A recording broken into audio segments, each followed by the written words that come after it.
결국은 경기 침체라. 바로 여기서 온다. 어디서 올까요? 일단 여러분 이 지표부터 먼저 한번 봐주시죠. 연초 대비 1년 CDS 프리미엄 상승률입니다. 811.88%나 올랐습니다. 이게 어딜까요?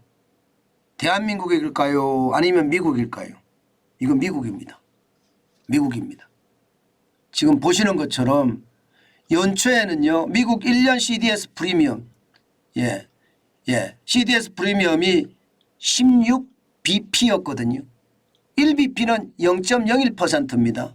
그런데 4월 21일 현재 129.9bp입니다.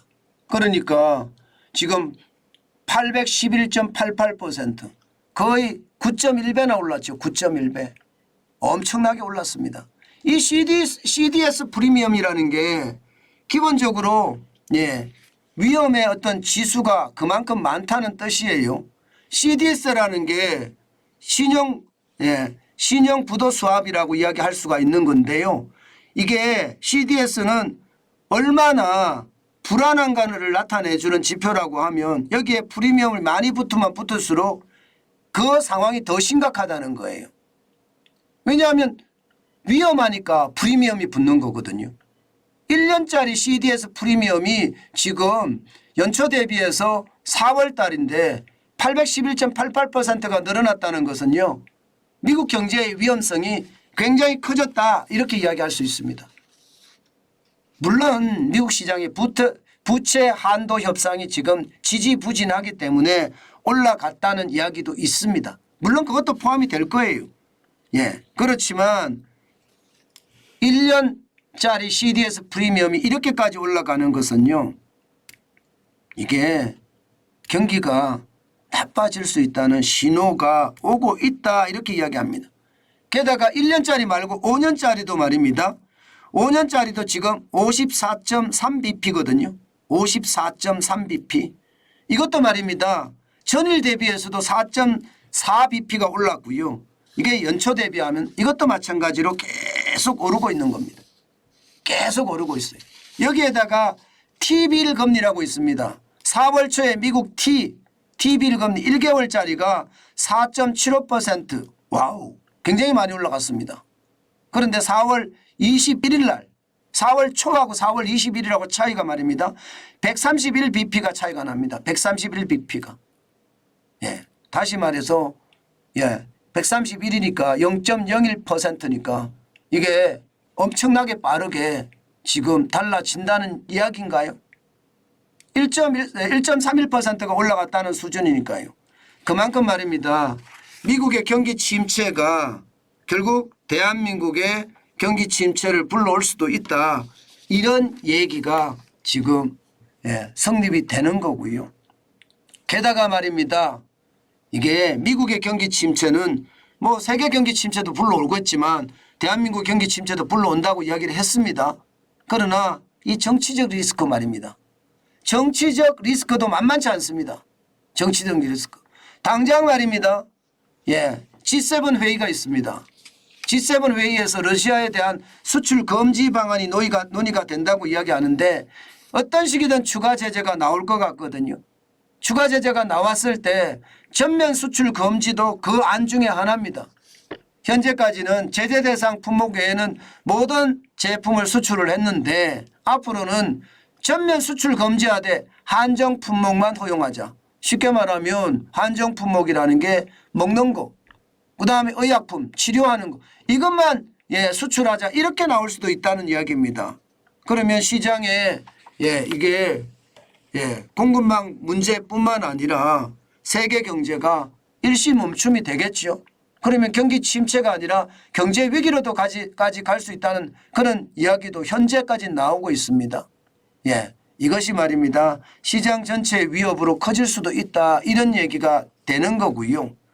여기에다가 대한민국 같은 경우도요. 정치적 리스크가 지금 그 어느 때보다 크다 이렇게 이야기합니다. 왜냐하면 여야의 협치가 없잖아요. 여는 여대로 야는 야대로 여는요 있는지 없는지 모르겠습니다. 뭐 그들끼리 정치 싸움이나 아니라고 정신없는 것 같고요. 야는 포퓰리즘 입법만 계속해서 만들고 있습니다.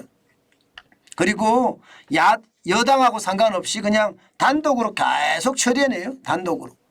그러면서 정부에 대해서는요. 대통령이 거부권 행사를 할 수밖에 없는 그런 상황으로 몰고 가고 있고요. 결국 말입니다. 이게 내년 총선 4월 10일 총선을 앞두고 여야 대치가 뭐 첨예하다 이렇게는 저는 안 보고요. 그냥 야당이 일방적인 폭주다 이렇게 보거든요.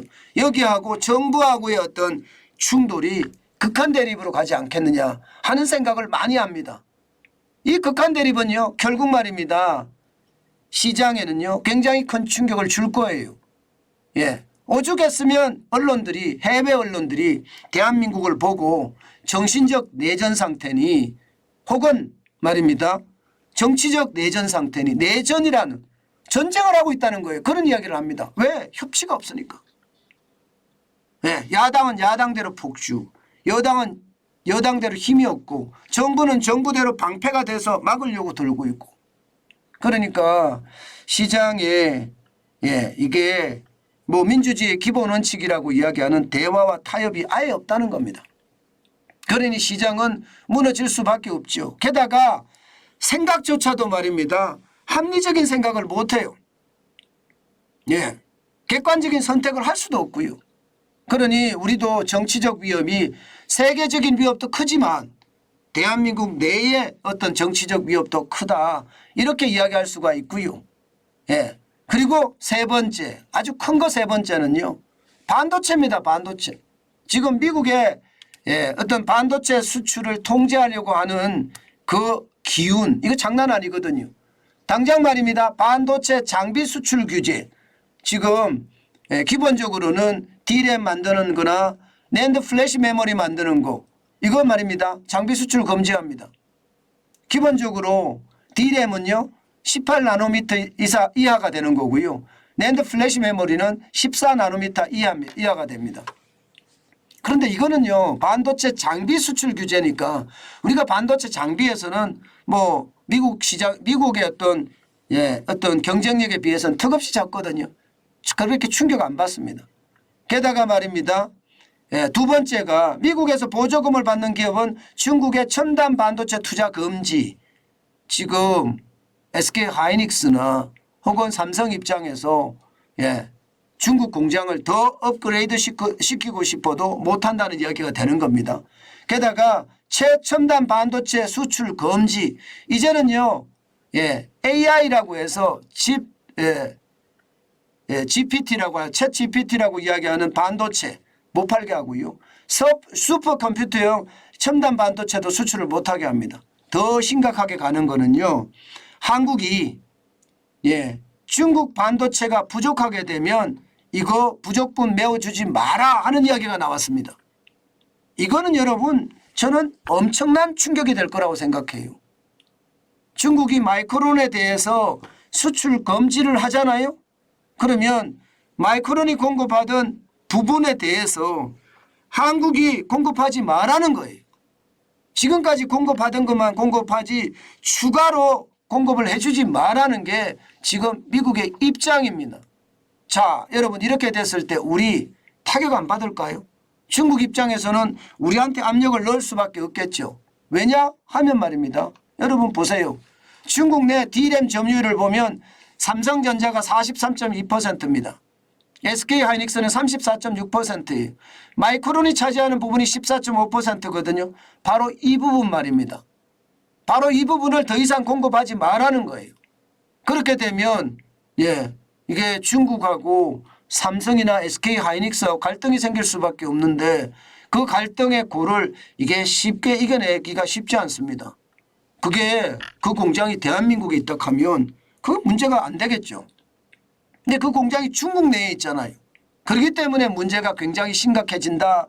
이렇게 이야기할 수가 있는 거고요. 여기에다가 낸드 플래시 메모리도 마찬가지입니다. 낸드 플래시 메모리는 여러분 알다시피 휴대폰에 들어가는 겁니다. 여기도 마찬가지예요. 삼성전자가 33.5%고요. 일본의 키옥시아가 22.2%입니다. 그리고 SK하이닉스가 15.2%고요. 중국 업체인 YMTC가 9.9%인데 웨스틴 디지털은 9.4%고요. 마이크론은 4.6%입니다. 마이크론이 차지하는 4.6% 이 부분에 대한 걸 또 이야기하는 거잖아요. 자, 이렇게 되면 여러분 결국 말입니다. 대한민국의 기둥이라고 이야기하는 반도체 수출이 예전만 못하고요. 중국에 대한 수출 의존도도 우리는 굉장히 높은 상태에서 지금 상황이 점점 더 꼬여간다 이렇게 이야기할 수가 있습니다. 그렇게 되면 여러분 미국 경제의 어떤 위협과 이게 러시아에 대한 제재 또 국내 어떤 정치의 어떤 불안 여기에다가 반도체에 대한 규제 진짜 대한민국 입장에서는 진퇴양난입니다. 위기의 어떤 숫자가 너무나 많아지는 거예요. 이렇게 됐을 때 여러분 성장률 제대로 갈 수 있을까요? 지금 작년 4분기에 마이너스 0.4%의 성장을 했는데 지금 올 1분기에 플러스 0.3% 쉽게 말하면 마이너스에서 플러스로 돌아선다는 말도 있거든요. 그렇지만 여러분 0.4%라는 숫자도 낮은 수치고요. 또 시장의 다른 전문가들은 마이너스가 될 거라고 예상하는 전문가도 굉장히 많습니다. 그렇기 때문에 시장 전체의 위협은 저는 굉장히 크다고 생각합니다. 이게 경기 침체 여기서 터진다가 미국의 경기 침체가 경기 침체를 불러오고요. 러시아에 대한 제재가 경기 침체를 불러오고요. 미중 충돌 그러면서 반도체 규제가 경기 침체를 불러온다 이런 얘기입니다. 중요한 것은요. 이게 침체에서 그만둬야 되는데 이게 위기로 발전될까? 사실은 두렵습니다. 위기로 발전될 가능성 저는 굉장히 높다고 봅니다.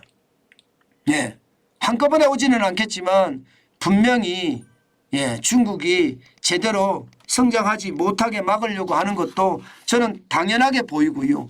중국이 성장을 그만큼 못 해낸다면 우리 입장에서는 수출 비중이 적지 않거든요. 거기에 대한 충격이 당연히 올 수밖에 없다고 저는 생각을 합니다. 이렇게 되면 뭐 극단적인 위기까지는 아닐지 모르지만 심각한 침체가 올 수도 있다는 게 지금 현재까지의 지표로 보면 생각이 됩니다. 그만큼 말입니다. 위기에 대한 어떤 상황은 저는 크다고 봅니다. 이럴 때 우리는 조심하는 거 잊지 마시고요.